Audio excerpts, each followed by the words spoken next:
Hello दोस्तों, आप सभी का स्वागत है मेरे यूट्यूब चैनल पे। आज की इस वीडियो में हम बात करने वाले हैं एक इम्पोर्टेंट कमोडिटी जो कि है कोकिंग कोल के बारे में, जिसको कि इंडिया ने एक क्रिटिकल मिनरल घोषित किया है। तो सबसे पहले हम जानते हैं कि जैसे आप सभी को पता होगा कि कोल इंडिया जो है मेजर प्रोड्यूसर है कोयले का इंडिया में।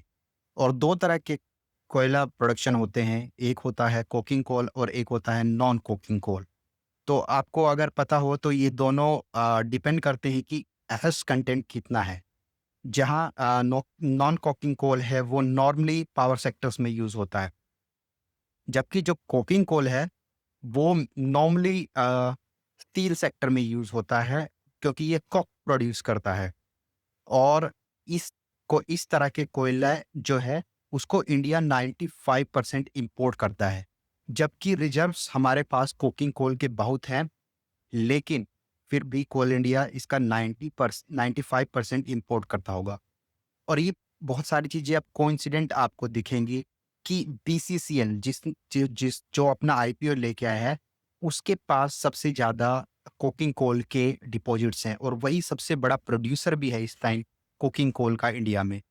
तो अगर इंडिया इसको क्रिटिकल मिनरल घोषित करता है तो ये एक बहुत बड़ी न्यूज़ है, क्योंकि जहां बाकी कंट्रीज जैसे हैं, जैसे अगर यूएस की बात करें तो यूएस में जो क्रिटिकल मिनरल्स हैं उसमें नॉर्मली रेयर अर्थ मेटल्स आते हैं, जो कि ईवीज यानी कि इलेक्ट्रिक व्हीकल्स, बैटरी मैन्युफैक्चरिंग, या फिर कहें कि चिप्स मैन्युफैक्चरिंग में यूज़ होंगे आने वाले फ्यूचर्स में, ऑटोमेशन, रोबोटिक्स और एआई के लिए जिनकी ज़रूरत पड़ेगी।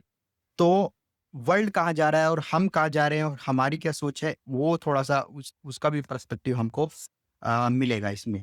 तो इंडिया ने कोकिंग कोल को एक क्रिटिकल मिनरल क्लासिफाई किया है। इसके साथ-साथ इंडिया ने लिथियम, कोबाल्ट और रेयर थ अर्थ मेटल्स जो होते हैं उनको भी क्रिटिकल मिनरल्स की कैटेगरी में रखा है। तो अ, कोई अगर क्रिटिकल मिनरल है तो उसमें अप्रूवल में उसको फास्ट ट्रैक किया जाता है। जो क्लीयरेंसेस होती हैं, जिनको बोलते हैं एनवायरमेंटल क्लीयरेंसेस या फॉरेस्ट क्लीयरेंसेस जो होती हैं, वो फास्ट ट्रैक होती हैं। और इसके अलावा जो जो अप्रूवल्स होते हैं, रेगुलेटरी अप्रूवल्स, उसमें उसको भी एक्सपेडाइट किया जाता है, उसमें भी तेज़ी लाई जाती है क्रिटिकल मिनरल के रूप में। अब बात ये है कि ये जो कोकिंग कोल है ये यूज़ होता है स्टील सेक्टर में, और 95% हमको इसको इंपोर्ट करना पड़ता है। तो जो बहुत सारा फॉरेस्ट रिज़र्व है इस तरह की कोयले को इंपोर्ट करने के लिए जाता है। तो जबकि हमारे पास डिपॉज़िट्स यानी कि रिज़र्व्स जो हैं वो बहुत सारे हैं। तो अब अभी हमारा जो एनुअल इम्पोर्ट है वो 57 मिलियन टन टन का है, जो कि करंट डिमांड को मीट करने के लिए है। जबकि हमारे पास जो डिपॉजिट्स हैं कोकिंग कोल के वो 37 बिलियन टन्स हैं।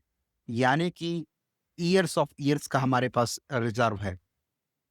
तो अब बात करें कि ये डिमांड बढ़ रही है और ये बढ़ते-बढ़ते 2030 फिर 2040 में कितनी होगी, वो सब टारगेट्स भी हमारे पास है। 130 मिलियन टन या अ, उससे भी ज़्यादा हो जाएगी अगर हम फाइनेंशियल ईयर जो 25 है उसमें जो डिमांड थी वो 87 मिलियन टन थी। और जो अगर बात करें 2030 तक, वो हमारे पास 135 मिलियन टन तक हो जाएगी। अब बात करें कि दूसरी कंट्रीज़ किन-किन मिनरल्स को जो है कि क्रिटिकल मिनरल्स में रखती हैं। तो सबसे पहले अगर यूएस की बात करें तो रेयर अर्थ, जो लिथियम और बैटरी मटेरियल्स हैं, जबकि वहाँ कोयले को क्रिटिकल मिनरल क्लासिफाई नहीं किया जाता है। फिर अगर हम ईयू की बात करें, यूरोपियन यूनियन की, तो उनका टारगेट अलग है, वो कोयले को एकदम फेज़ आउट करना चाहते हैं, क्योंकि उनके गोल्स अलग हैं। उनको ग्रीन सेक्टर में काम करना है, क्लाइमेट न्यूट्रैलिटी लानी है बाय 2050 तक, तो उनका कहना है कि हम कोयले को एक्टिवली फेज़ आउट कर देंगे। जबकि ऑस्ट्रेलिया जो है उसमें क्या है कि वो इसको स्ट्रैटेजिक एक्सपोर्ट रिसोर्स मानता है। जबकि जब जब होम यानी घरेलू बात आती है तो उसके लिए वो इतना बड़ा इम्पोर्टेंट मिनरल नहीं है, क्योंकि ऑस्ट्रेलिया में स्टील का प्रोडक्शन नहीं होता है। तो उनके लिए ये एक स्ट्रैटेजिक एक्सपोर्ट रिसोर्स है, बट ना कि कहें कि एक क्रिटिकल मिनरल है। लेकिन इंडिया ने वर्ल्ड से हट के कुछ किया है, क्योंकि हमने देखा था कि जो कोकिंग कोल है उसकी अगर सप्लाई डिसरप्ट होती है, जैसा वर्ल्ड इकोनॉमी अभी चल रही है, जियोपॉलिटिक्स आप देख सकते हैं जो चल रही है, तो ये प्रभावित हो सकती है।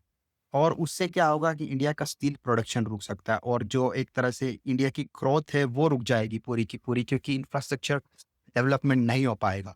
तो ये गवर्नमेंट ने एक बहुत बड़ा डिसीजन लिया है कि हम कोकिंग कोल को भी एक क्रिटिकल मिनरल की कैटेगरी में रखेंगे। तो अभी देखना होगा आने वाले टाइम में का क्या होता है, क्या इसके रिजल्ट्स मिलते हैं। तो फिलहाल के लिए एक न्यूज़ थी। इसके अलावा अगर आपको कुछ और जानना है तो आप कमेंट बॉक्स में लिख सकते हैं। Thank you.